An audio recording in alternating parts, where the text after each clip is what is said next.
ऋषियों ने कहा, सूत जी, अब आप शीघ्र ही हमें वह सदाचार सुनाइए जिससे विद्वान पुरुष पुण्य लोकों पर विजय पाता है। स्वर्ण प्रदान करने वाले धर्ममय आचार तथा नरक का कष्ट देने वाले अधर्ममय आचारों का भी वर्णन कीजिए। सूत जी बोले, सदाचार का पालन करने वाला विद्वान ब्राह्मण ही वास्तव में ब्राह्मण नाम का धारण करने का अधिकारी होता है। जो केवल वेदोक्त आचार का पालन करने वाला एवं वेद का अभ्यासी है, उस ब्राह्मण की विप्र संज्ञा होती है। सदाचार, वेदचार तथा विद्या, इनमें से एक एक गुणों से युक्त होने पर उसे द्विज कहते हैं, जिसमें स्वल्प मात्र ही आचार का पालन देखा जाता है, जिसने वेदा अध्ययन भी बहुत कम किया है, तथा जो राजा का सेवक है, पुरोहित, मंत्री आदि, उसे क्षत्रिय ब्राह्मण कहते हैं। जो ब्राह्मण कृषि तथा वाणिज्य कर्म करने वाला होता है, उसे कुछ कुछ ब्राह्मणोचित आचार का भी पालन करता है, वह वैश्य ब्राह्मण है। तथा जो स्वयं खेत जोतता है, उसे शुद्ध ब्राह्मण कहा गया है। जो दूसरों के दोष देखने वाला और परद्रोही है, उसे चांडाल द्विज कहते हैं। इसी तरह क्षत्रियों में जो पृथ्वी का पालन करता है, वह राजा है। दूसरे लोग राजस्वहीन क्षत्रिय माने जाते हैं। वैश्यों में भी जो धान्य आदि वस्तुओं का क्रय विक्रय करता है, वह वैश्य कहलाता है। दूसरों को वणिक कहते हैं। जो ब्राह्मण क्षत्रियों तथा वैश्यों की सेवा में लगा होता है, वही वास्तव में शूद्र कहलाता है। जो शूद्र हल जोतने का कार्य करता है, उसे ब्रशर समझना चाहिए। सेवा, शिल्प और कर्णज से भिन्न वृत्ति का आश्रय लेने वाला शूद्र दस्यु कहलाते हैं। इन सभी वर्णों के मनुष्यों को चाहिए कि वे ब्रह्म मुहूर्त में उठकर पूर्वाभिमुख में सबसे पहले देवताओं का, फिर धर्म का, अर्थ का, उसकी प्राप्ति के लिए उठाए जाने वाले तथा आय और व्यय का चिंतन करें। रात को पिछले पहर जब उस काल में जानना चाहिए, उसका अंतिम पहर का जो आधा या मध्य भाग है, उसे संधि कहते हैं। उस संधि काल में उठकर द्विज को मलमूत्र आदि का त्याग करना चाहिए। घर से दूर जाकर बाहर से अपने शरीर को ढके रखकर दिन में उत्तराभिमुख बैठकर मलमूत्र का त्याग करें।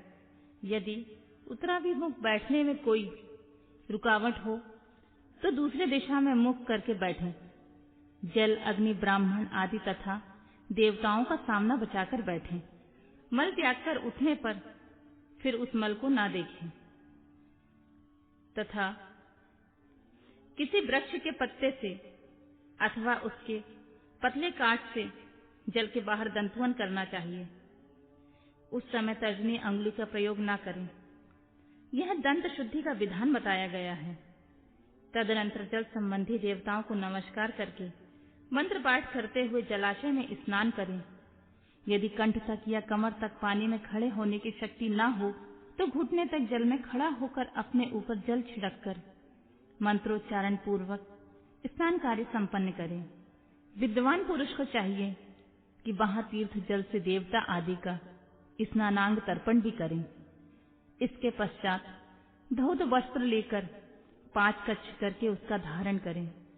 साथ ही कोई उत्तरीय भी धारण कर ले, क्योंकि संध्या वंदन आदि सभी कर्मों में उसकी आवश्यकता होती है। नदी आदि तीर्थों में स्नान करने पर स्नान संबंधी उतारे हुए वस्त्र वहां ना धोएं। स्नान के पश्चात विद्वान पुरुष भीगे हुए उस वस्त्र को बावड़ी में कुएं के पास अथवा घर आदि में ले जाएं। वहां पत्थर पर या स्थल पर जल में अच्छी तरह धोकर उस वस्त्र को निचोड़ें। द्विजो, वस्त्र को निचोड़ने से जो जल गिरता है, वह एक श्रेणी के पितरों की तृप्ति के लिए होता है। इसके बाद जवाली उपनिषद में बताए गए अग्ररीति मंत्र से भस्म लेकर उसके द्वारा त्रिपुंड्र लगाएं। इस विधि का पालन न किया जाए, इसके पूर्व ही यदि जल में भस्म गिर जाए तो गिराने वाला नरक में जाता है।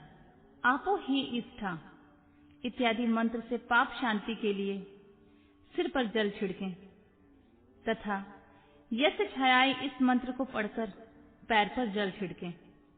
इसे संधि प्रोक्षण कहते हैं।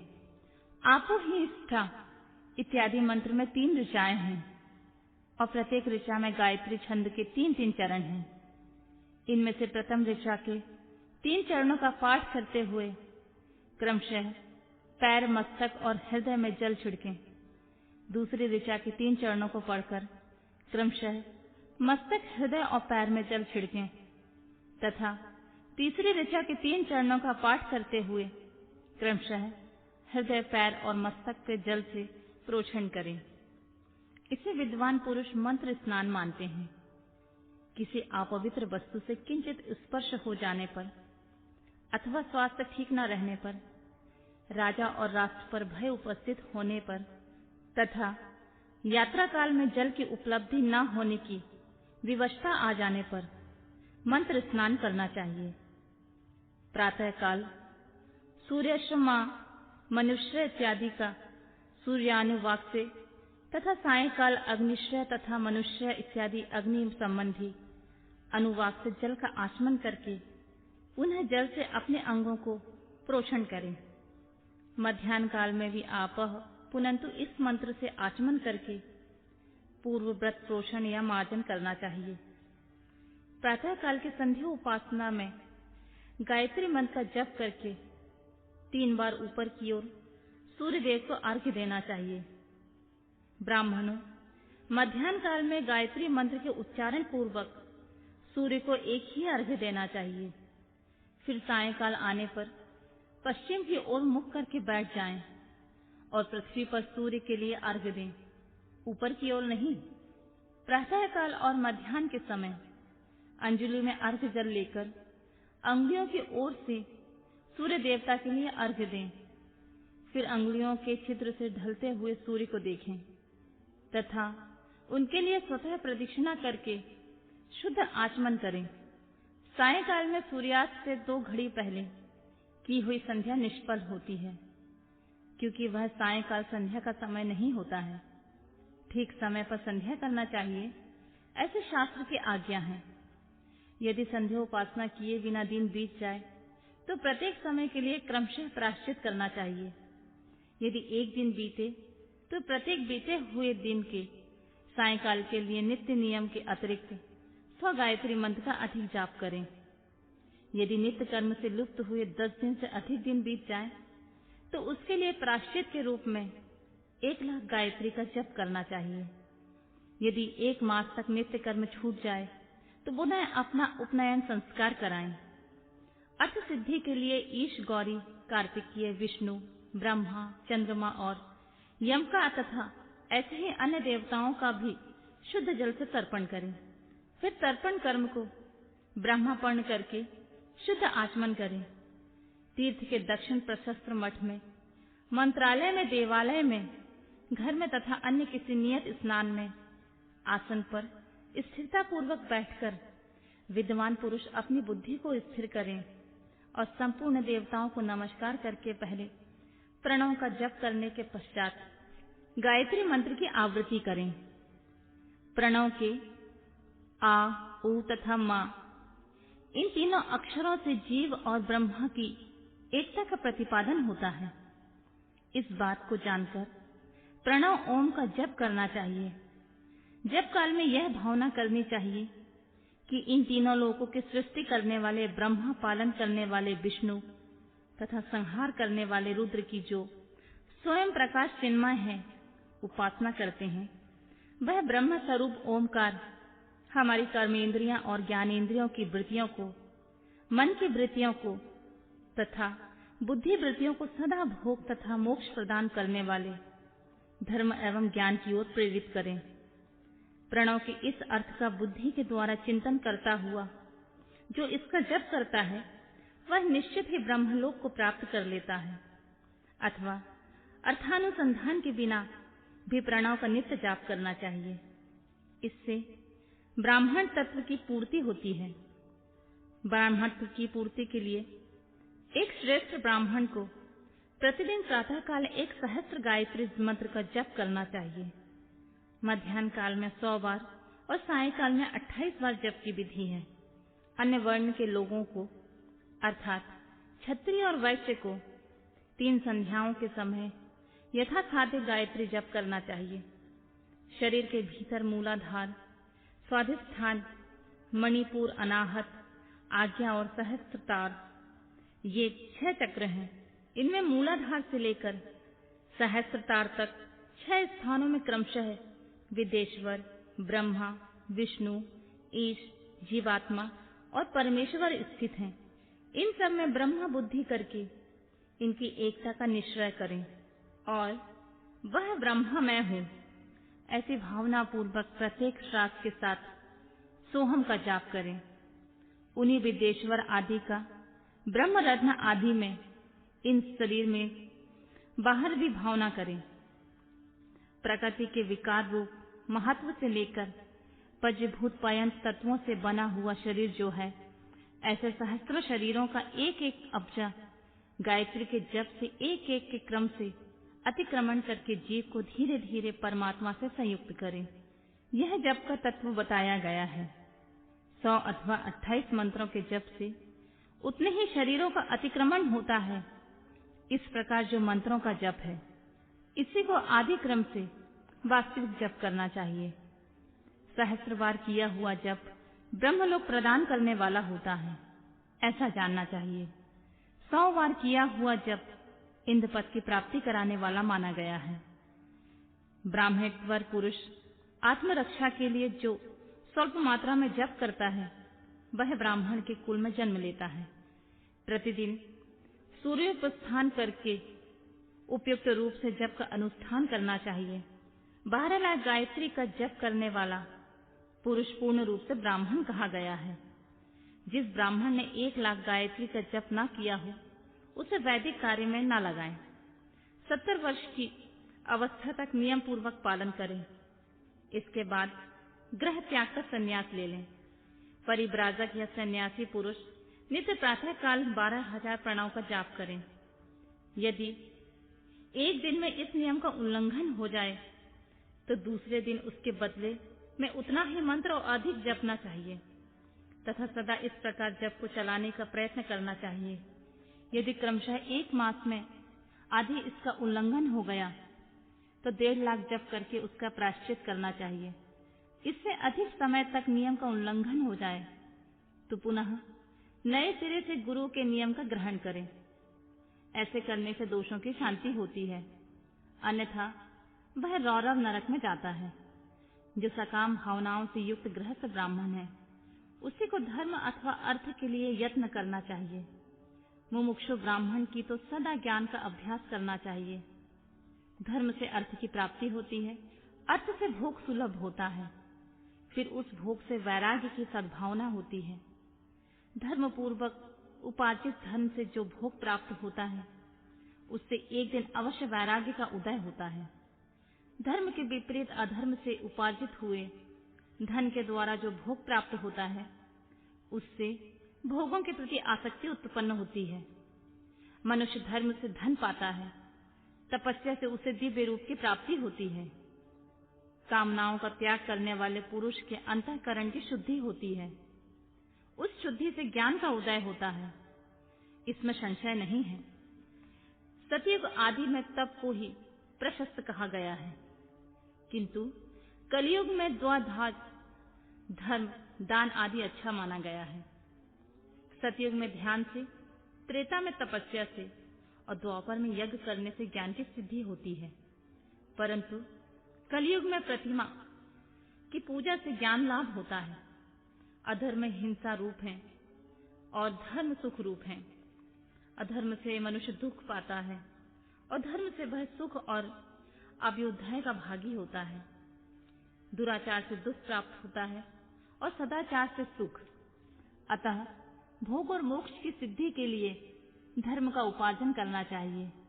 जिस घर में कम से कम 4 मनुष्य हैं, ऐसे कुटुंबी ब्राह्मण को 100 वर्ष के लिए जीविका देता है। उसके लिए वह दान ब्रह्मलोक की प्राप्ति कराने वाला होता है। एक सहस्त्र चांद्रायण व्रत का अनुष्ठान ब्रह्मलोकदायक माना गया है।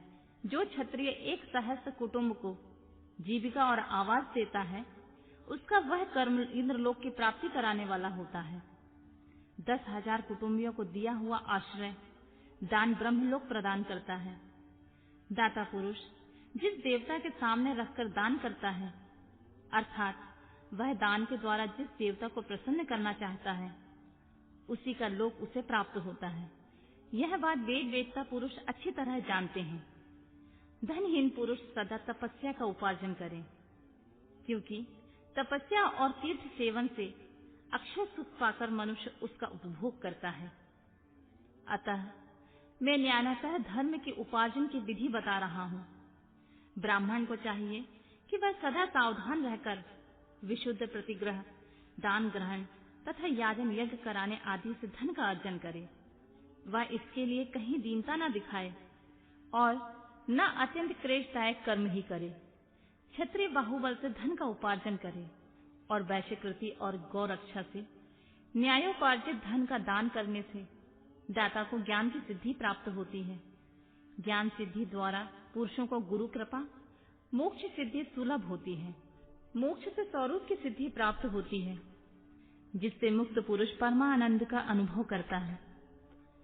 गृहस्थ पुरुष को चाहिए कि वह धन धान्य आदि सब वस्तुओं का दान करे। वह तृषा निवृत्तियों के लिए जल तथा क्षुधा रूपी रोग की शांति के लिए सदा अन्न दान करे। खेत, धान्य, कच्चा अन्न तथा भक्ष भोज, लोह तथा चूर्ण, ये 4 प्रकार के सिद्ध अन्न दान करने चाहिए, जिसके अन्न को खाकर मनुष्य जब तक कथा श्रवण आदि सत्कर्म करने का पालन करता है, उतने समय तक उसके किए हुए पुण्य फल का आधा भाग दाता को मिल जाता है। इसमें कोई संशय नहीं है। दान लेने वाला पुरुष दान में प्राप्त हुए वस्तु का दान तथा तपस्या करके अपने प्रति ग्रह जनित पाप की शुद्धि कर लेता है, अथवा उसे रौरव नरक में गिरना पड़ता है। अपने धन के 3 भाग करें। एक भाग धर्म के लिए, दूसरा भाग वृद्धि के लिए और तीसरा भाग अपने उपभोग के लिए। नित्य, नैमित्तिक और काव्य, ये तीनों प्रकार के कर्म धर्मार्थ रखे हुए धन से करें। साधक को चाहिए कि वह वृद्धि के लिए रखे हुए धन से ऐसा व्यापार करे जिससे उस धन की वृद्धि हो, तथा उपभोग के लिए रक्षित धन से हितकारक, परिमित तथा पवित्र भोग भोगें। खेती से पैदा किए हुए धन का 10वां अंश दान कर दें। इससे पाप की शुद्धि होती है। शेष धन से धर्म वृद्धि का उपभोग करें, अन्यथा वह रौरव नरक में पड़ता है, अथवा उसकी बुद्धि पार पूर्ण हो जाती है, या खेती ही चौपट हो जाती है। बुद्धि के लिए किए गए व्यापार में प्राप्त हुआ धन का 6वां भाग दान कर देने के योग होता है। बुद्धिमान पुरुष अवश्य उसका दान कर दे। विद्वान को चाहिए कि वह दूसरों के दोषों का बखान न करे। ब्राह्मणों, दोष बस दूसरों को सुने या देखे हुए छिद्र को भी प्रकट न करें। विद्वान पुरुष ऐसी बातें न कहें जो समस्त प्राणियों के हृदय में रोष पैदा कर देने वाले हो। ऐश्वर्य की सिद्धि के लिए दोनों संध्याओं के समय अग्निहोत्र कर्म अवश्य करें। जो दोनों समय अग्निहोत्र करने में असमर्थ हो, वह एक ही समय सूर्य और अग्नि को विधि पूर्वक दी हुई आहुति से संतुष्ट करें। चावल, धान्य, घी, फल, कंद, इनके द्वारा विधि पूर्वक थाली पाक बनाएं तथा यथोचित रीति से सूर्य और अग्नि को अर्पित कर दें। सदा सुरक्षित रहने वाली अग्नि को विद्वान पुरुष अजस्त्र की संज्ञा देते हैं, अथवा संध्या काल में जप मात्र या सूर्य की वंदना मात्र कर लेने से आत्मज्ञान तथा इच्छा वाले तथा धनार्थी पुरुषों को भी इस प्रकार विधिवत उपासना करनी चाहिए, जो सदा ब्रह्म यज्ञ में तत्पर होते हैं, देवताओं की पूजा में लगे रहते हैं, नित्य अग्नि पूजा तथा गुरु पूजा में अनुरक्त होते हैं, तथा ब्राह्मण को तृप्त किया करते हैं। वे सब लोग स्वर्ग लोक के भाग।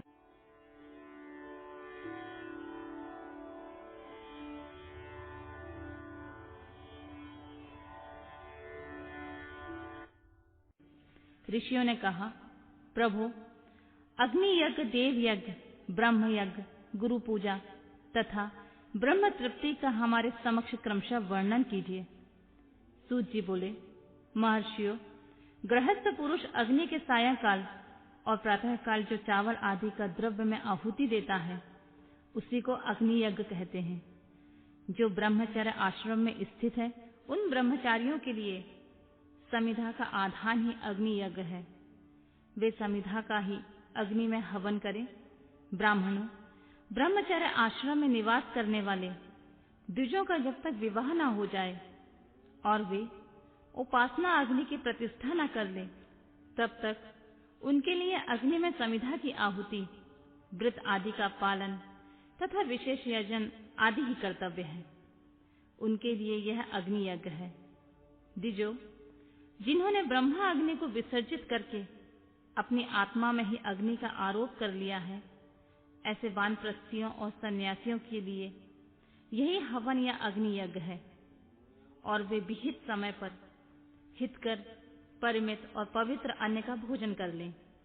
ब्राह्मणों, सायंकाल अग्नि के लिए दी हुई आहुतियां संपत्ति प्रदान करने वाली होती हैं, ऐसा जानना चाहिए। और प्रातःकाल सूर्य देव को दी हुई आहुति आयु की वृद्धि करने वाली होती हैं। यह बात अच्छी तरह समझ लेनी चाहिए। दिन में अग्नि देव सूर्य में ही प्रवृत्त हो जाते हैं, अतः प्रातःकाल सूर्य को दी हुई आहुति भी अग्नि यज्ञ के ही अंतर्गत है। इस प्रकार यह अग्नि यज्ञ का वर्णन किया गया है। इंद्र आदि समस्त देवताओं के उद्देश्य से अग्नि में जो आहुति दी जाती है, उसे देव यज्ञ समझना चाहिए। इस थाली पाक आदि यज्ञों को देव यज्ञ ही मानना चाहिए। लौलिक यज्ञ में प्रतिष्ठित जो चूर्णकर्णन आदि संस्कार निमित्तिक हवन कर्म है, उन्हें भी देव यज्ञ के अंतर्गत ही जानना चाहिए। अब ब्रह्म यज्ञ का वर्णन सुनो। द्विजों को चाहिए कि वह देवताओं की तृप्ति के लिए निरंतर ब्रह्म यज्ञ करे। वेदों के जो नित्य अध्ययन या स्वाध्याय होता है, उसी को ब्रह्म यज्ञ कहा जाता है। प्रातः नित्य कर्म के अनंतर सायंकाल तक ब्रह्म यज्ञ किया जा सकता है। उसके बाद रात में इसका विधान नहीं है। अग्नि के बिना देव यज्ञ कैसे संपन्न होगा, इसे तुम लोग बड़ी श्रद्धा से और आदर पूर्वक सुनो। सृष्टि के आरंभ में सर्वज्ञ, दयालु और सर्वसमर्थ महादेव जी ने समस्त लोगों को उपकार के लिए वारों की कल्पना की, और वे भगवान शिव संसार रूपी रोगों को दूर करने के लिए वैद्य हैं, सबके ज्ञाता तथा समस्त औषधों के औषध हैं। उन भगवान ने पहले अपने वार की कल्पना की, जो आरोग्य प्रदान करने वाला होता है। तत्पश्चात अपनी माया शक्ति का वार बनाया, जो संपत्ति प्रदान करने वाला होता है। जन्म काल में दुर्गतिग्रस्त बालक की रक्षा के लिए उन्होंने कुमार के वार की रचना की। तत्पश्चात सर्वसमर्थ महादेव ने आलस्य और पाप की निवृत्ति तथा समस्त लोगों के हित करने की इच्छा से लोक रक्षक भगवान विष्णु का वार बनाया। इसके बाद सत्य स्वामी भगवान शिव ने पुष्टि और रक्षा के लिए आयुकर्ता, त्रिलोकस्ता, परमेष्टि ब्रह्मा का आयुष कारक वार बनाया, जिससे संपूर्ण जगत के आयुष की सिद्धि हो सके। इसके बाद तीनों लोकों की वृद्धि के लिए पहले पुण्य पाप रचना हो जाने पर उनके करने वाले लोगों को शुभाशुभ फल देने के लिए भगवान शिव ने इंद्र और यम के वारों का निर्माण किया। ये दोनों वार क्रमशः भोग देने वाले तथा लोगों को मृत्यु भय से दूर कराने वाले हैं। इसके बाद सूर्य आदि 7 ग्रहों को, जो अपने ही स्वरूप भूत तथा प्राणियों के लिए सुख दुख के सूचक हैं, भगवान शिव ने उपयुक्त 7 वारों का स्वामी निश्चित किया। वे सब के सब ग्रह नक्षत्रों के ज्योतिर्मय मंडल में प्रतिष्ठित हैं। शिव के वार या दिन में स्वामी सूर्य हैं। शक्ति संबंधी वार के स्वामी सोम हैं। कुमार संबंधी दिन के अधिपति मंगल हैं। विष्णु वार के स्वामी बुध हैं। ब्रह्मा जी के वार के अधिपति बृहस्पति हैं। इंद्र वार के स्वामी शुक्र और यम वार के स्वामी शनिश्चर हैं। अपने अपने वार में हुई उन देवताओं की पूजा उनके अपने अपने फल को देने वाली होती है। सूर्य आरोग्य के और चंद्रमा संपत्ति के दाता है। मंगल व्याधियों को निवारण करते हैं। बुध पुष्टि देते हैं। बृहस्पति आयु की वृद्धि करते हैं। शुक्र भोग देते हैं और शनिश्चर मृत्यु का निवारण करते हैं। ये 7 वारों के क्रमशः फल बनाए गए हैं, जो उन देवताओं की प्रीति से प्राप्त होते हैं। अन्य देवताओं का भी पूजा का फल देने वाले भगवान शिव ही हैं। देवताओं की प्रसन्नता के लिए पूजा के 5 प्रकार की ही पद्धति बनाई गई है। उन देवताओं के मंत्रों का जप यह पहला प्रकार है। उनके लिए होम करना दूसरा, दान करना तीसरा, तप करना चौथा, किसी वेदी पर, प्रतिमा पर, अग्नि में अथवा ब्राह्मण के शरीर में आराध्य देवता की भावना करके 16 उपचारों से उनकी पूजा या आराधना करना 5वां प्रकार है। इनमें पूजा का उत्तरोत्तर आधार श्रेष्ठ है। पूर्व के अभाव में उत्तरोत्तर आधार का अवलंबन करना चाहिए। दोनों नेत्रों तथा मस्तक के रोग में कुछ कुष्ठ रोग की शांति के लिए भगवान सूर्य की पूजा करके ब्राह्मणों को भोजन कराएं। तदंतर 1 दिन, 1 मास, 1 वर्ष अथवा 3 वर्ष तक लगातार ऐसा साधन करना चाहिए। इससे यदि प्रबल प्रारब्ध का निर्माण हो जाए तो रोग एवं जरा आदि रोगों का नाश हो जाता है। इष्ट देव के नाम मंत्रों का जाप आदि साधनवार आदि के अनुसार फल देते हैं। रविवार को सूर्य देव के लिए, अन्य देवताओं के लिए तथा ब्राह्मणों के लिए विशिष्ट वस्तु अर्पित करें। यह साधन विशिष्ट फल देने वाला होता है तथा इसके द्वारा विशेष रूप से पापों की शांति होती है। सोमवार को विद्वान पुरुष संपत्ति की प्राप्ति के लिए लक्ष्मी आदि की पूजा करें तथा सपत्नीक ब्राह्मण को घृतपक अन्न का भोजन कराएं। मंगलवार को रोगों की शांति के लिए काली आदि की पूजा करें तथा उड़द, मूंग और अरहर की दाल आदि से युक्त अन्न भोजन ब्राह्मणों को कराएं। बुधवार को विद्वान पुरुष दही युक्त अन्न से भगवान विष्णु का पूजन करें। ऐसा करने से सदा पुत्र, मित्र और कलत्र आदि की पुष्टि होती है। जो दीर्घायु होने की इच्छा रखता है वह गुरुवार को देवताओं की पुष्टि के लिए वस्त्र, यज्ञोपवीत तथा घृत मिश्रित खीर से यजन पूजन करे। भोग की प्राप्ति के लिए शुक्रवार को एकाग्रचित होकर देवताओं का पूजन करना चाहिए और ब्राह्मणों की तृप्ति के लिए षड्रस युक्त भोजन दे। इस प्रकार स्त्रियों की प्रसन्नता के लिए सुंदर वस्त्र आदि का विधान करें। शनिश्चर अल्प मृत्यु का निवारण करने वाला होता है। उस दिन बुद्धिमान पुरुष रुद्र आदि की पूजा करे। तिल के होम से, दान से देवताओं को संतुष्ट करके ब्राह्मणों को तिल मिश्रित अन्न भोजन कराएं। जो इस तरह देवताओं की पूजा करेगा वह आरोग्य आदि का फल का भागी होगा। देवताओं के नित्य पूजन, विशेष पूजन, स्नान, दान, जप, होम तथा ब्राह्मण तर्पण आदि एवं रवि आदि वारों में विशेष तिथि और नक्षत्रों का योग प्राप्त होने पर विभिन्न देवताओं के पूजन में सर्वज्ञ जगदीश्वर भगवान शिव ही उन देवताओं के रूप में पूजित हो सब लोगों को आरोग्य आदि फल प्रदान करते हैं। देश, काल, पात्र, द्रव, श्रद्धा और लोकों के अनुसार उनके तारतम्य क्रम का ध्यान रखते हुए महादेव जी आराधना करने वाले लोगों को आरोग्य आदि का फल देते हैं। शुभ मांगलिक कर्म के आरंभ में और अशुभ अंत्योष्टि आदि कर्म के अंत में तथा जन्म नक्षत्रों के आने पर गृहस्थ पुरुष अपने घर में आरोग्य आदि की समृद्धि के लिए सूर्य आदि ग्रहों का पूजन करे। इससे सिद्ध होता है कि देवताओं का यजन संपूर्ण अभीष्ट वस्तुओं को देने वाला है।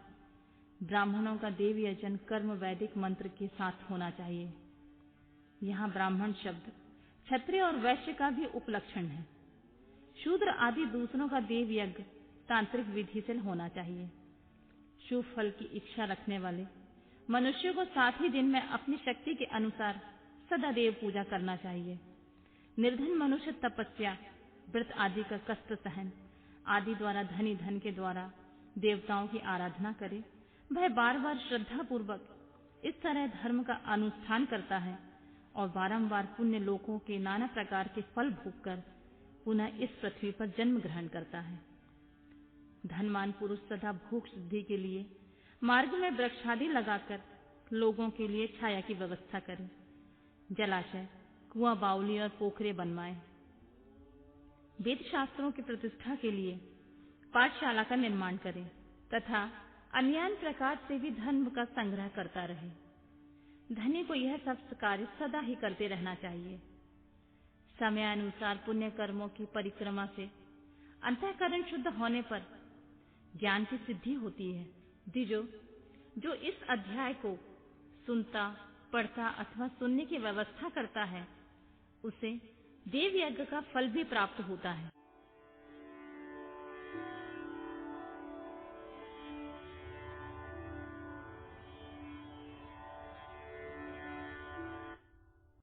देवताओं ने कहा, समस्त पदार्थों के ज्ञाताओं में श्रेष्ठ सूत जी, आप क्रमशः देश काल आदि का वर्णन करें। सूत जी बोले, महर्षियों, देव यज्ञ आदि कर्मों से अपना शुद्ध ग्रह समान फल देने वाला होता है, अर्थात अपने घर में किए हुए देव यज्ञ आदि का शास्त्रोक्त फल से सम मात्रा में देने वाले होते हैं। गौशाला का स्थान घर की अपेक्षा 10 गुना फल देता है। जलाशय का तट उससे भी 10 गुना महत्व रखता है। जहाँ बेल, तुलसी आदि पीपल वृक्ष का मूल निकट हो, वहाँ स्थान जलाशय के तट से 10 गुना फल देने वाला होता है। देवालय को उससे भी 10 गुने महत्व का स्थान समझना चाहिए। देवालय से भी 10 गुना महत्व रखता है। तीर्थ भूमि का तट उससे 10 गुना श्रेष्ठ है। नदी का किनारा उससे 10 गुना उत्कृष्ट है। तीर्थ नदी का तट और उससे भी 10 गुना महत्व रखता है सप्तगंगा नामक नदियों का तीर्थ। गंगा, गोदावरी, कावेरी, ताम्रपर्णी, सिंधु, सरयू और नर्मदा, इन 7 नदियों को सप्तगंगा कहा गया है। समुद्र के तट का स्थान इनसे भी 10 गुना पवित्र माना गया है और पर्वत के शिखर का प्रदेश महासमुद्र से भी 10 गुना पावन है। सबसे अधिक महत्व वह स्थान जानना चाहिए जहाँ मन लग जाए। यहाँ तक देश का वर्णन हुआ है। अब काल का तारतम्य बताया जाता है। सतयुग में यज्ञ, दान आदि का कर्म पूर्ण फल देने वाले होते हैं, ऐसा जानना चाहिए। त्रेता युग में उसका 3/4 फल मिलता है। द्वापर में सदा आधे ही फल की प्राप्ति कही गई है। कलयुग में 1/4 ही फल की प्राप्ति समझनी चाहिए और आधा कलयुग बीतने पर उस 1/4 फल में से भी 1/4 कम हो जाता है। शुद्ध अंतःकरण वाले पुरुष को शुद्ध एवं पवित्र दिन सम फल देने वाला होता है। ब्राह्मणों, सूर्य संक्रांति के दिन किया हुआ सत्कर्म पूर्वोक्त शुद्ध दिन की अपेक्षा 10 गुना फल देने वाला होता है। यह जानना चाहिए, उससे भी 10 गुना महत्व उस कर्म का है जो विषुव नामक योग में किया जाता है। दक्षिणायन आरंभ होने के दिन अर्थात कर्क की संक्रांति में किए हुए पुण्य कर्म का महत्व विषुव में 10 गुना अधिक माना गया है। उससे भी 10 गुना मकर संक्रांति में और उससे 10 गुना चंद्र ग्रहण में किए हुए पुण्य का महत्व है। सूर्य ग्रहण के समय सबसे उत्तम है। उसमें किए हुए पुण्य कर्म का फल चंद्र ग्रहण से भी अधिक और पूर्व मात्रा में होता है। इस बात की विज्ञ पुरुष जानते हैं। जगत रूपी सूर्य का राहु रूपी विष से संयोग होता है, इसलिए सूर्य ग्रहण का समय रोग प्रदान करने वाला होता है। अतः उस विष की शांति के लिए उस समय स्नान, दान और जप करें। वह काल विष की शांति के लिए उपयोगी होने के कारण पुण्य पद माना गया है।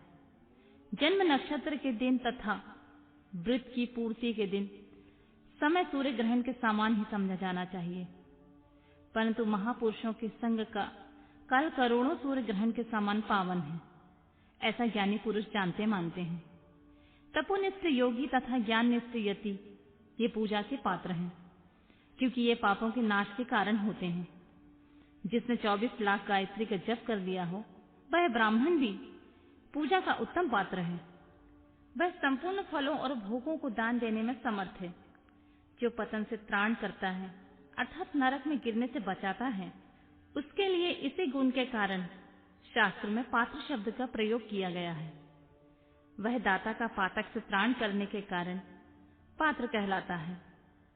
गायत्री अपने गायक का पतन से त्राण करती है, इसलिए वह गायत्री कहलाती है।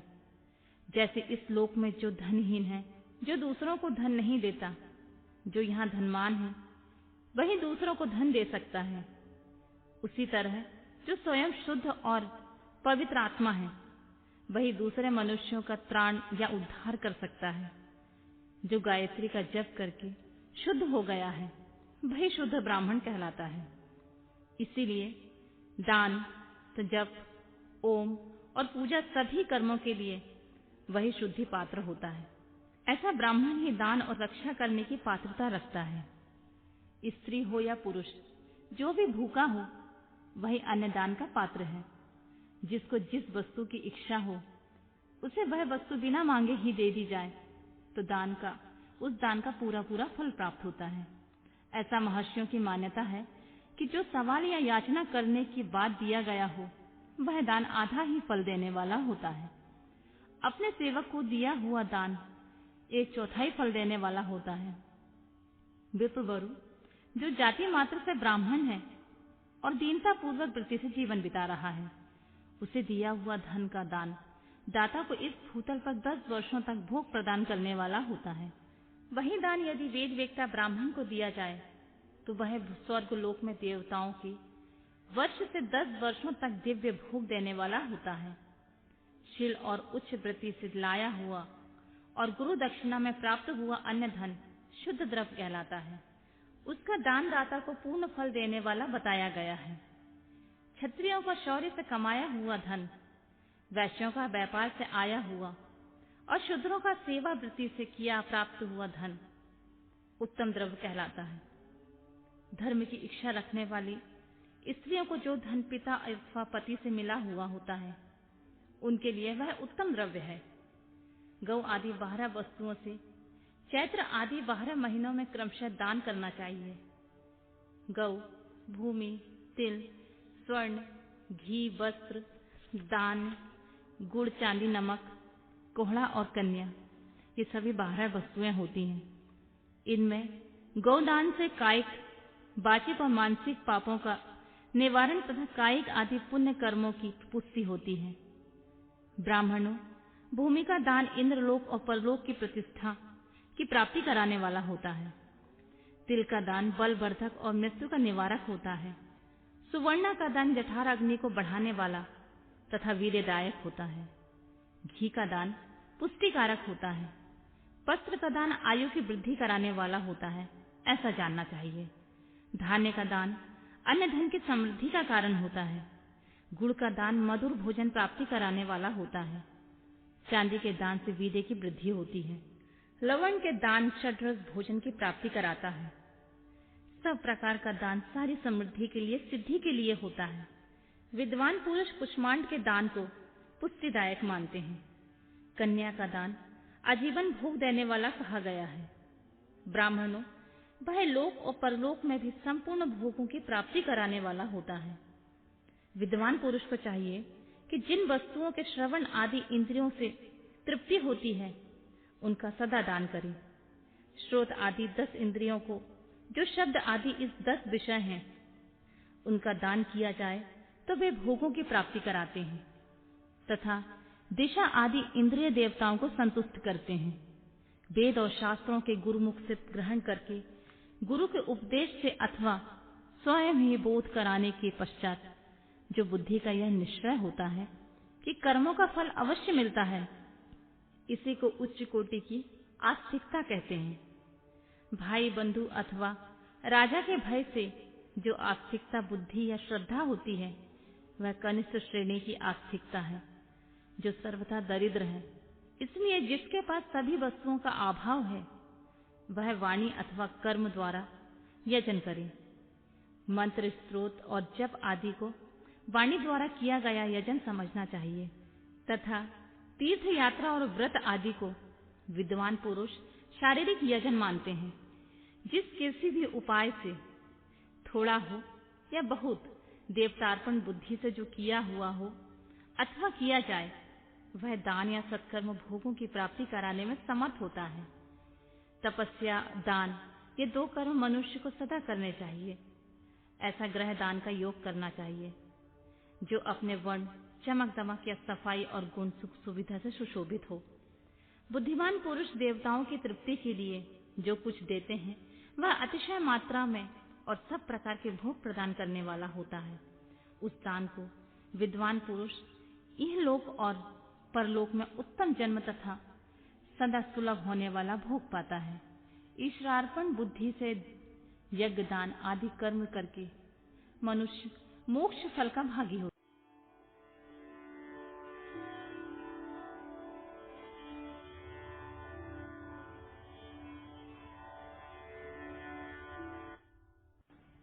ऋषियों ने कहा, साधु शिरोमणि, अब आप पार्थिव प्रतिमा की पूजा का विधान बताइए, जिससे समस्त अभीष्ट वस्तुओं की प्राप्ति होती है। सूत जी बोले, महर्षियों, तुम लोगों ने बहुत उत्तम बात पूछी है। पार्थिव प्रतिमा का पूजन सदा संपूर्ण मनोरथ को देने वाला होता है तथा दुख का तत्काल निवारण करने वाला होता है। मैं उसका वर्णन करता हूँ, तुम लोग उसे ध्यान देकर सुनो। पृथ्वी आदि की बनी हुई देव प्रतिमाओं की पूजा इस भूतल पर अभिष्टदायक मानी गई है। निश्चय ही इसमें पुरुषों का और स्त्रियों का भी अधिकार है। नदी, पोखरों अथवा कुएं में प्रवेश करके पानी के भीतर से मिट्टी लेकर आए, फिर गंध चूर्ण के द्वारा उसका संशोधन करें, फिर शुद्ध मंडप में रखकर उसे महीन पीसे या साने। इसके बाद हाथ में प्रतिमा बनाएं और दूध से उसका सुंदर संस्कार करें। उस प्रतिमा के अंग प्रत्यंग अच्छी तरह से प्रकट हुए हों, वह सब प्रकार के अस्त्र शस्त्रों से संपन्न बनाई गई हो। तदनंतर उसे पद्या आसन में स्थापित करके आदर पूर्वक उसका पूजन करें। गणेश, सूर्य, विष्णु, दुर्गा और शिव की प्रतिमा का, शिव का एवं शिवलिंग का द्विज को सदा पूजन करना चाहिए। षोडशोपचार पूजा जनित फल की सिद्धि के लिए 16 उपचारों द्वारा पूजन करना चाहिए। पुष्प से प्रोषण और मंत्र पाठ पूर्वक अभिषेक करें। अघहनी के चावल से नैवेद्य तैयार करें। सारा नैवेद्य एक कुंडप लगभग पाव भर होना चाहिए।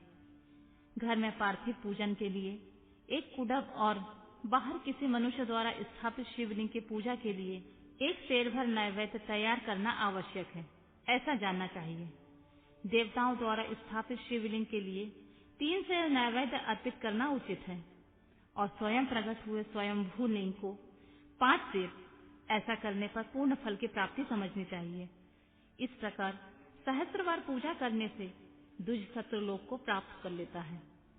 12 अंगुल चौड़ा, इससे दूना और 1 अंगुल अधिक अर्थात 25 अंगुल लंबा या 15 अंगुल चौड़ा जो लोहे या लकड़ी का बना हुआ पात्र होता है, उसे विद्वान पुरुष शिव कहते हैं।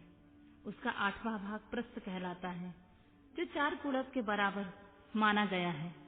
मनुष्य द्वारा स्थापित शिवलिंग के लिए 10 प्रस्थ, ऋषियों के द्वारा स्थापित शिवलिंग के लिए 100 प्रस्थ और स्वयंभू शिवलिंग के लिए 1 सहस्त्र प्रस्थ नैवेद्य निवेदन किया जाए तथा जल, तेल आदि एवं गंध द्रव्यों से भी यथा योग्य मात्रा रखी जाए, तो यह उन शिवलिंगों की महापूजा बताई गई है।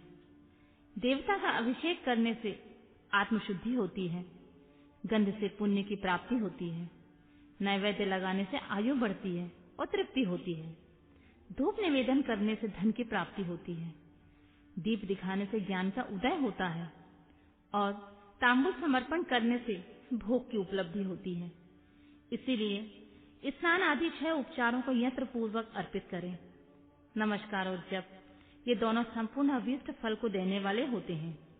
इसलिए भोग और मोक्ष की इच्छा रखने वाले लोगों को पूजा के अंत में सदा ही जप और नमस्कार करने चाहिए। मनुष्य को चाहिए कि वह सदा पहले से मन से पूजा करके फिर उन उपचारों से करे। देवताओं की पूजा से उन देवताओं की लोकों की प्राप्ति होती है तथा उनके अवांतर लोक में भी यथेष्ट भोग की वस्तुएं उपलब्ध होती हैं। अब मैं देव पूजा से प्राप्त होने वाले विशेष फलों का वर्णन करता हूँ। तीजो, तुम लोग श्रद्धा पूर्वक सुनो। विघ्नराज गणेश जी की पूजा से भूलोक में उत्तम अभीष्ट वस्तुओं की प्राप्ति होती है।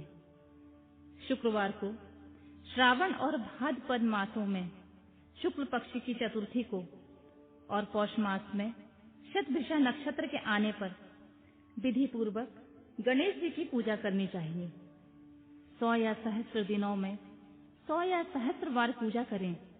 देवता और अग्नि में श्रद्धा रखते हुए किए जाने वाला उनका नित्य पूजा मनुष्यों को पुत्र एवं अभीष्ट वस्तु प्रदान करता है। वह समस्त पापों का शमन तथा भिन्न भिन्न दुष्कर्मों को विनाश करने वाला है। विभिन्न वारों से हुई शिव आदि की पूजा को आत्मशुद्धि प्रदान करने वाली समझना चाहिए। वार या दिन, तिथि, नक्षत्र और योगों का आधार है। समस्त कामनाओं को देने वाला है। उससे बुद्धि और क्षय नहीं होती, इसलिए उसे पूर्ण ब्रह्म स्वरूप मानना चाहिए। सूर्योदय काल से लेकर सूर्योदय काल आने तक एक बार की स्थिति मानी गई है। जो ब्राह्मण आदि सभी वर्णों के कर्मों का आधार है, विहित तिथि के पूर्व भाग में की हुई देव पूजा मनुष्यों को पूर्ण भोग प्रदान करने वाली होती है। यदि मध्याह्न के बाद तिथि का आरंभ होता है तो रात्रि युक्त तिथि का पूर्व भाग पितरों के श्राद्ध आदि कर्म के लिए उत्तम बताया जाता है। ऐसी तिथि का परभाग ही दिन में युक्त होता है, अतः वही देव कर्म के लिए प्रशस्त माना गया है। यदि मध्याह्न काल तक तिथि रहे तो उदय व्यापिनी तिथि को ही देव कार्य में ग्रहण करना चाहिए। इसी तरह शुभ तिथि एवं नक्षत्र आदि ही देव कार्य में ग्राह्य होते हैं। वार आदि का भली भांति विचार करके पूजा और जप आदि करने चाहिए। वेदों में पूजा शब्द की अर्थ की इस प्रकार योजना की गई है। पूजा यते अनेनिति पूजा, यही पूजा शब्द की वयो उत्पत्ति है। पूर्व का अर्थ है भोग और फल की सिद्धि, जिस कर्म से संपन्न होती है उसका नाम है पूजा। मनोवांछित वस्तु तथा ज्ञान, यही अभीष्ट वस्तुएं हैं। सकाम भाव वाले अभीष्ट भोग अपेक्षित होते हैं और निष्काम भाव वाले अर्थ परमार्थिक ज्ञान, ये दोनों ही पूजा शब्द के अर्थ होते हैं। इन्हें योजना करने से ही पूजा शब्द की सार्थकता है। इस प्रकार लोक और वेद में पूजा शब्द का अर्थ विख्यात है। नित्य और नैमित्तिक कार्य कालांतर में फल देते हैं, किंतु काव्य और कर्म की यदि भली भांति अनुष्ठान हुआ हो तो वह तत्काल फलद होता है। प्रतिदिन एक पक्ष, एक मास और एक वर्ष तक लगातार पूजन करने से उन कर्मों की प्राप्ति होती है और उनसे वैसे ही पापों का क्रमशः क्षय होता है। प्रत्येक मास से कृष्ण पक्ष की चतुर्थी तिथि को की हुई महागणपति की पूजा एक पक्ष के पापों का नाश करने वाली होती है और एक पक्ष तक उत्तम भोग रूपी फल देने वाली होती है। चैत्र मास में चतुर्थी की हुई पूजा एक मास तक किए हुए पूजन का फल देने वाली होती है और जब सूर्य सिंह राशि पर स्थित हो उस समय भाद्रपद मास वाली चतुर्थी को ही की हुई गणेश जी की पूजा एक वर्ष तक मनोवांछित भोग प्रदान करती है, ऐसा जानना चाहिए। श्रावण मास में रविवार को हस्त नक्षत्र से युक्त सप्तमी तिथि को तथा माघ शंकर सप्तमी को भगवान सूर्य का पूजन करना चाहिए। ज्येष्ठ तथा भाद्रपद मासों के बुधवार को श्रवण नक्षत्र से युक्त द्वादशी तिथि को केवल द्वादशी को ही किया गया भगवान विष्णु का पूजन अभीष्ट संपत्ति देने वाला माना गया है। श्रावण मास में की जाने वाली श्री हरि की पूजा अभीष्ट मनोरथ और आरोग्य प्रदान करने वाली होती है। अंगों एवं उपकरणों सहित पूर्वोक्त गौ आदि 12 वस्तुओं का दान करने से जिस फल की प्राप्ति होती है उसके द्वादशी तिथि में आराधना द्वारा श्री विष्णु की तृप्ति करके मनुष्य प्राप्त कर लेता है।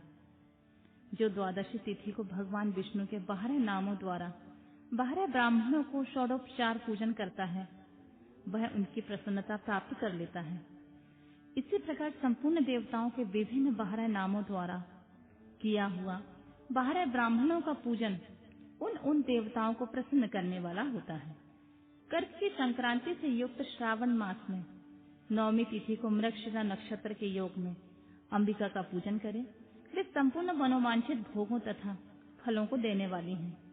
ऐश्वर्य की इच्छा रखने वाले पुरुष को उस दिन अवश्य उनकी पूजा करना चाहिए।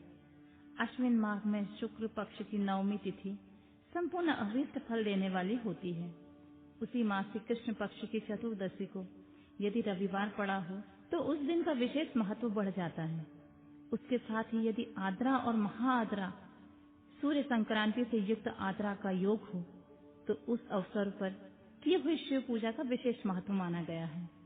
माघ कृष्ण चतुर्दशी को की हुई शिव की पूजा संपूर्ण अभीष्ट फल को देने वाली होती है। वह मनुष्यों की आयु बढ़ाती है, मृत्यु कष्ट को दूर हटाती है और समस्त सिद्धियों की प्राप्ति कराती है। जेठ मास में चतुर्दशी को यदि महाआद्रा का योग हो अथवा मार्गशीर्ष मास में किसी भी तिथि को यदि आद्रा नक्षत्र हो, तो उस अवसर पर विभिन्न वस्तुओं से बनी हुई मूर्ति के रूप में शिव की जो 16 उपचारों से पूजा करता है, उस पुण्यात्मा के चरणों का दर्शन करना चाहिए।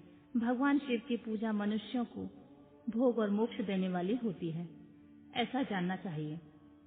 कार्तिक मास के प्रत्येक वार और तिथि आदि में महादेव का पूजन का विशेष महत्व है। कार्तिक मास आने पर विद्वान पुरुष दान, तप, होम, जप और नियम आदि के द्वारा समस्त देवताओं का षोडशोपचारों द्वारा पूजन करें। उनके पूजन में देव प्रतिमा, ब्राह्मण तथा मंत्रों का उपयोग आवश्यक है। ब्राह्मणों को भोजन कराने से वह पूजन कर्म संपन्न होता है। पूजक को चाहिए कि वह कामनाओं को त्याग कर पीड़ा रहित और देवाराधन में तत्पर रहे। कार्तिक मास में देवताओं का यजन, पूजन समस्त भोगों को देने वाला, व्याधियों को हर लेने वाला तथा भूतों और ग्रहों का विनाश करने वाला होता है। कार्तिक मास के रविवार को भगवान सूर्य की पूजा करने और तेल तथा सूती वस्त्र देने से मनुष्यों के कोढ़ आदि रोगों का नाश होता है। हर्रे, काली मिर्च, वस्त्र और खीरा आदि का दान और ब्राह्मणों की प्रतिष्ठा करने से क्षय के रोग का नाश होता है। दीप और सरसों के दान से मिर्गी का रोग मिट जाता है। कृतिका नक्षत्र से युक्त सोमवार को किया हुआ शिव जी का पूजन मनुष्यों के महान दारिद्र को मिटाने वाला और संपूर्ण संपत्ति को देने वाला होता है। घर की आवश्यक सामग्रियों के साथ ग्रह और क्षेत्र आदि का दान करने से उक्त फल की प्राप्ति होती है।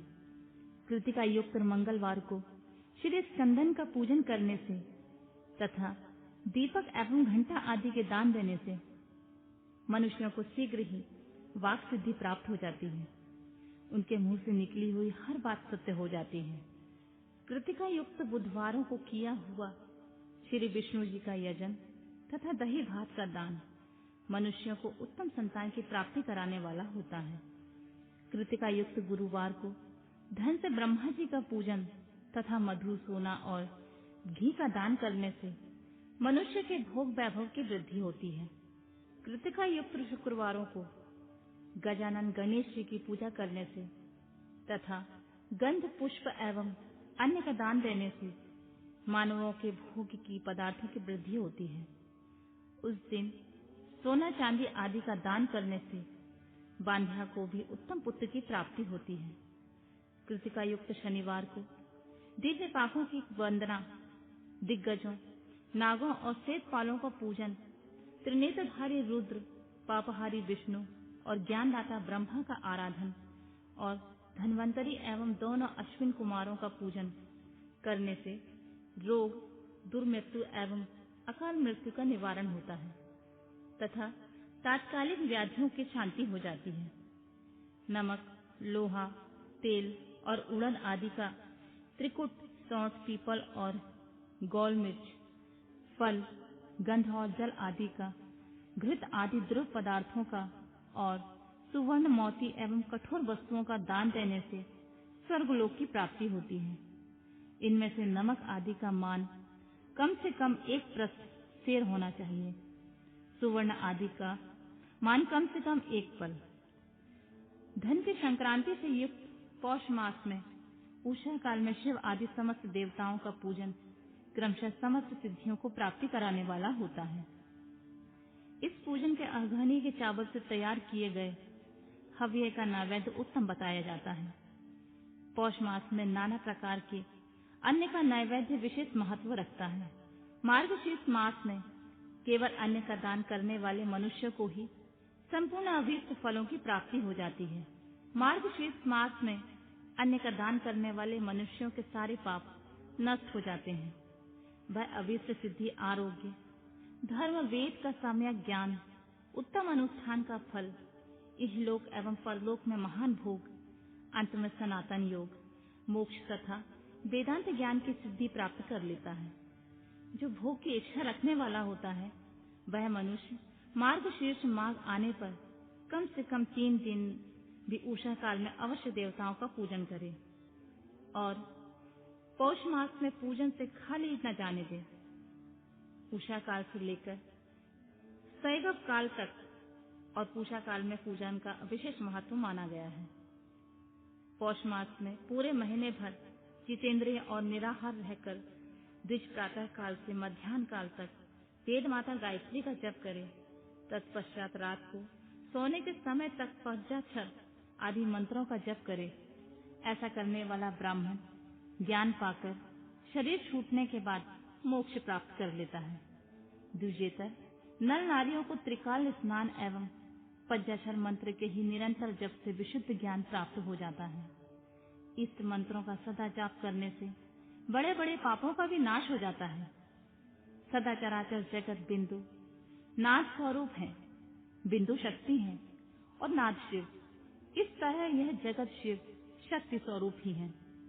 नाद बिंदु का और बिंदु इस जगत का आधार है। ये बिंदु और नाद, शक्ति और शिव संपूर्ण जगत के आधार रूप में स्थित है। बिंदु और नाद से युक्त सब कुछ शिव स्वरूप है, क्योंकि वही सबका आधार होता है। आधार में ही अध्यय का समावेश अथवा लय होता है। यही सरलीकरण है। यही सरलीकरण की स्थिति से ही सृष्टि काल की जगत का प्रादुर्भाव होता है।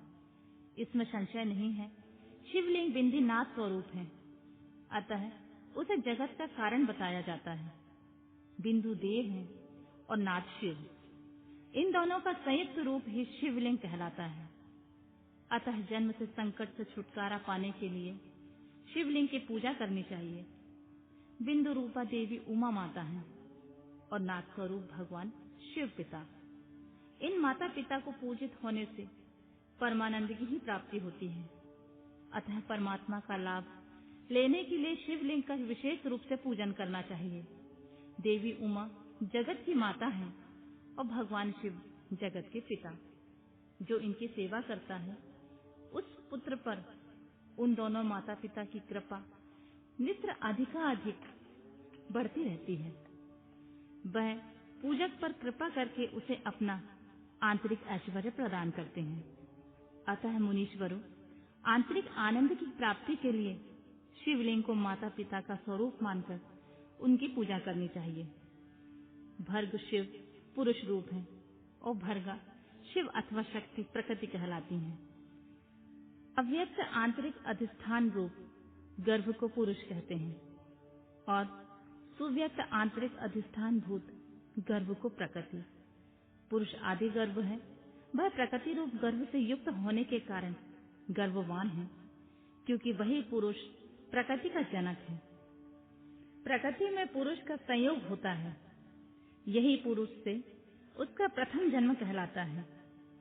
अव्यक्त प्रकृति से महत्व आदि से क्रम से जो जगत का व्यक्त होना है, यही उस प्रकृति का द्वितीय जन्म कहलाता है। जीव पुरुष से ही बारंबार जन्म और मृत्यु को प्राप्त होता है। माया द्वारा अन्य रूप से प्रकट किए जाना ही उनका जन्म कहलाता है। जीव का शरीर जन्म काल से ही जीर्ण होने लगता है, इसलिए उसे जीव की संज्ञा दी गई है। जो जन्म लेता है और विविध पाशों द्वारा तनाव में पड़ता है, उसका नाम जीव है। जन्म और बंधन जीव शब्द का ही अर्थ होता है। अतः जन्म मृत्यु रूपी बंधन की निवृत्ति के लिए जन्म का अधिष्ठान भूत मातृ पितृ स्वरूप शिवलिंग का पूजन करना चाहिए। गाय का दूध, गाय का दही, गाय का घी, इन तीनों को पूजन के लिए शहद और शक्कर के साथ पृथक पृथक भी रखिए और इन सबको मिलाकर सम्मिलित रूप से पंचामृत तैयार कर लें। इनके द्वारा शिवलिंग का अभिषेक और स्नान कराएं। फिर गाय के दूध और अन्य से मेल से नैवेद्य तैयार करें। प्रणव मंत्र के उच्चारण पूर्वक उसे भगवान शिव को अर्पित करें। संपूर्ण प्रणव को ध्यानलिंग कहते हैं। स्वयं भूलिंग नाद स्वरूप होने के कारण नादलिंग कहा गया है।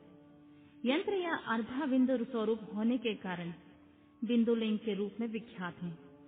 उसमें अचल रूप से प्रतिष्ठित जो शिवलिंग है वह मकार स्वरूप है, इसलिए मकार लिंग कहलाता है। सवारी निकालने आदि के लिए जो चरलिंग होता है उस विकार स्वरूप होने के कारण उकारलिंग कहा गया है। जो पूजा दीक्षा देने में जो गुरु या आचार्य हैं उनका विग्रह आकार का प्रतीक होने का आकार लिंग माना गया है। इस प्रकार आकार, उकार, मकार, बिंदु, नाद और ध्वनि के रूप में लिंग के 6 भेद हैं। इन 6 लिंगों की नित्य पूजा करने से साधक जीवन मुक्त हो जाता है, इसमें संशय नहीं।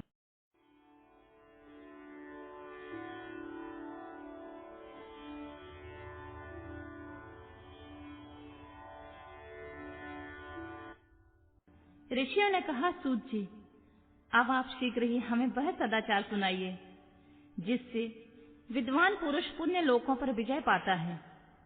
स्वर्ण प्रदान करने वाले धर्ममय आचार तथा नरक का कष्ट देने वाले अधर्ममय आचारों का भी वर्णन कीजिए। सूत जी बोले, सदाचार का पालन करने वाला विद्वान ब्राह्मण ही वास्तव में ब्राह्मण नाम का धारण करने का अधिकारी होता है। जो केवल वेदोक्त आचार का पालन करने वाला एवं वेद का अभ्यासी है, उस ब्राह्मण की विप्र संज्ञा होती है। सदाचार, वेदचार तथा विद्या इनमें से एक एक गुणों से युक्त होने पर उसे द्विज कहते हैं, जिसमें